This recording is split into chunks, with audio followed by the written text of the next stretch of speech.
Samsung Galaxy S8 and the Samsung Galaxy S8 Plus. What we have right here is the Samsung Galaxy S8, which has a 5.8-inch display, which is taller than what you'll see on most devices because of its 18.5:9 screen ratio. What is most impressive, however, is that Samsung managed to fit such a big display into a very compact device. The resulting phone is smaller than the iPhone 7 Plus, which is kind of a big deal considering the iPhone 7 Plus carries a 5.5-inch display compared to the S8's 5.8-inch display, which is not only taller and bigger, but also sharper than what Apple offers. And that is the genius of the Samsung Galaxy S8, because not only did the company come up with a 5.8-inch phone, it also came out with a phone that is smaller than the iPhone 7 Plus and also the Galaxy Note 7 while having a bigger screen. And as you're probably aware of, the more screen, the more space you can type on for your emails, the more space when you're watching movies, when you're playing video games, and given moment. Moving on to the design of the phone, the Galaxy S8 is actually a narrower and shorter version of the Note 7.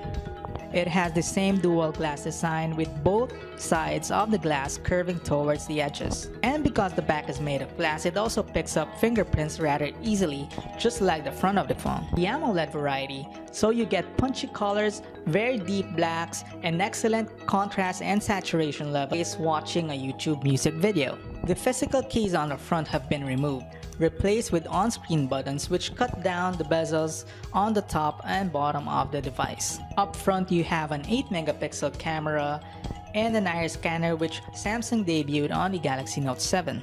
The iris scanner works great, it's fast, accurate, and reliable, and we actually found ourselves using it more than the fingerprint reader on the back. But if you're not a fan of either, you can always use your face because the Samsung Galaxy S8 has a face scanning feature to unlock the device.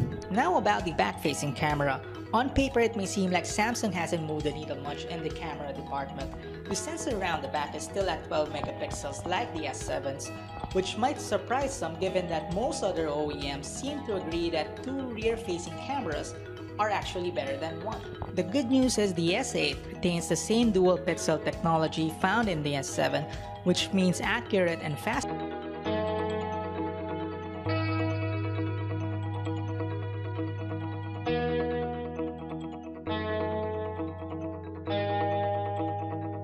Depending on where you get the phone from, this phone sports Qualcomm's new Snapdragon 835 processor or Samsung's own 8895 chipset.